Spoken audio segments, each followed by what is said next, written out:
why there's a few questions of why. There's many questions of why when it comes to Cannonball, but why a Prius? Why did you choose a Prius? Well, when I got to Sean Mason an invite to the Musketball and found out the limitations was 101 horsepower or less at the wheels, I used the car that I already had. That's a good start for a Cannonball. I That mean, worked for Sean Petter. I mean, he did 28 and a half hours in his diesel Passat. exactly. And he used the car that he already had. Then drove it to work. Yeah. Yeah. Exactly. Yeah. And, I didn't know exactly what the horsepower was on the Prius at the wheels. You look up the specs and it was like 120 some horsepower, net. But at the wheels, I didn't know. Did some Googling and watched some YouTube videos, and I was seeing stuff anywhere from 95 to 105 horsepower on a dyno, depending on the car. And I'm like, Depending on the dyno, too. yeah, and on the dyno.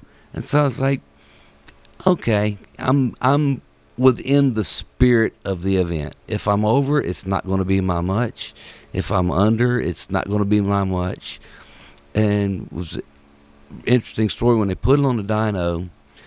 Chris Michaels was standing next to me, and he says, "What do you think it'll turn on the dyno?" And I says, "I want to be 1 over 102." And that is exactly what it turned. Why did you want to be 1 over 102? I didn't want to be. He just asked me for a guess, and that was my best guess, that somehow I want to be.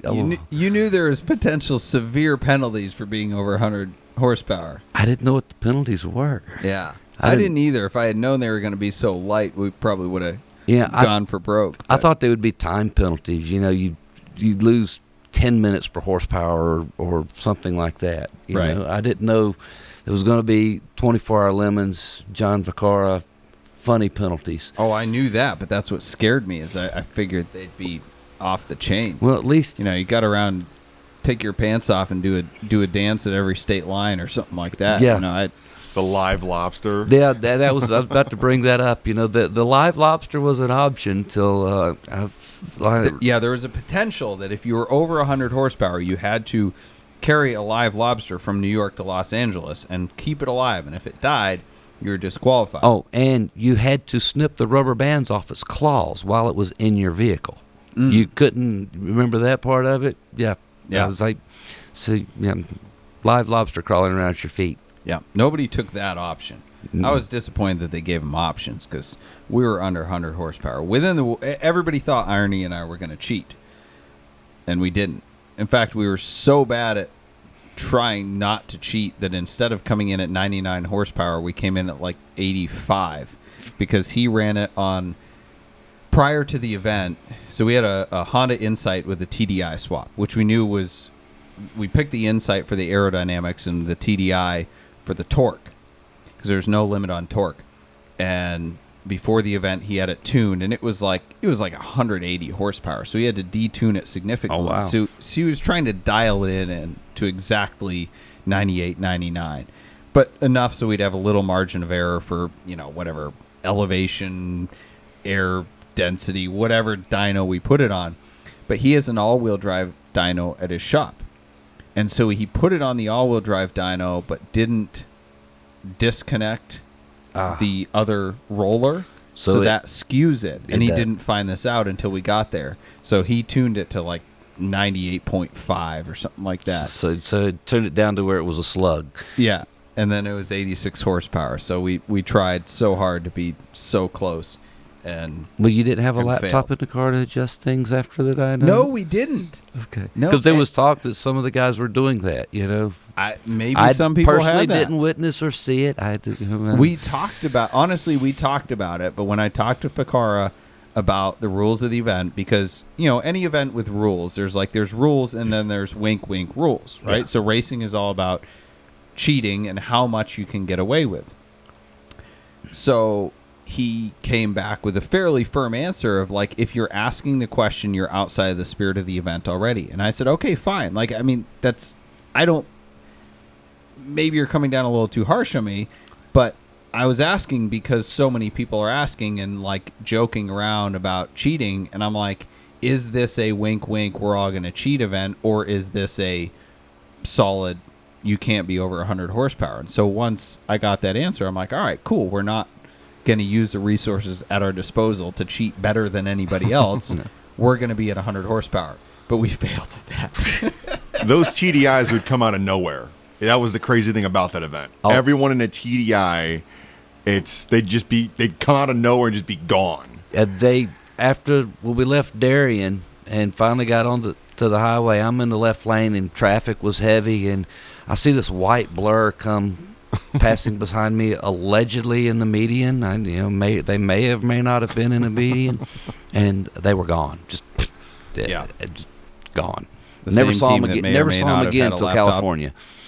So, okay, so they did have penalties though if you were over 100 horsepower, and you were. Oh. And those of you on the audio podcast can't see this, but Jay brought me a 4x4 square of a Pokemon puzzle as a gift. Now I hate Pokemon, so it would seem like a silly gift, but explain why this is significant, Jay. Well, when Mr. Fakar was handing out the penalties, penalty was I had to assemble a puzzle and glue it to the hood of the car. Now, this was at 10 p.m. at night before we were departing at 8 a.m. the next Correct. morning. And Sleep is very important to the preparation of a cannonballer. Very much so. That puzzle took me an hour to assemble. Fortunately for my case, it being only 1 horsepower over, it was a 500-piece puzzle. Now, some of the other teams that were, 25, 27 horsepower over had like 500 and 1,000-piece puzzles. So my penalty on the puzzle was much less than theirs. You said yours was a 500. You mean like a 50-piece or 100? These are big 500, pieces. 500-piece puzzle. These are big pieces, though. Yeah. Yeah, because the Corolla had it all across their hood. Or maybe it was a 100-piece puzzle. I think this was a 100-piece puzzle. Yeah, maybe it was a 100-piece puzzle. These looks like the ones like my 6-year-old could do. Yeah, it took me almost an hour to assemble that puzzle and go down with, and he gave us Elmer's glue as well, and glue that to the hood of the car. The thing's still sticky. And so, yeah. So you had to glue this to the hood of your car before you left. Mm-hmm. How many other people had to do puzzles? It was 3 of us. Okay. All right. And how many puzzles made it to the finish line? That one. This one. This was still on your hood. So it withstood allegedly. What was your top alleged speed? 115. 115. Is that like the top speed of a Prius? On the 4th generation, it's electronically limited top speed of 115. It's to save the electric motors. The electric motors at 115 are turning some uncrazy RPM, 30, 40,000 RPM. And they just simply, it's unsafe for them to go any faster than that. That makes sense. Yeah. All right. You just need another gear. But I was shocked that the puzzle was still attached to the car after almost 3,000 miles of driving. This podcast is brought to you by Elmer's Glue. It's good for 115 miles an hour. That's pretty impressive.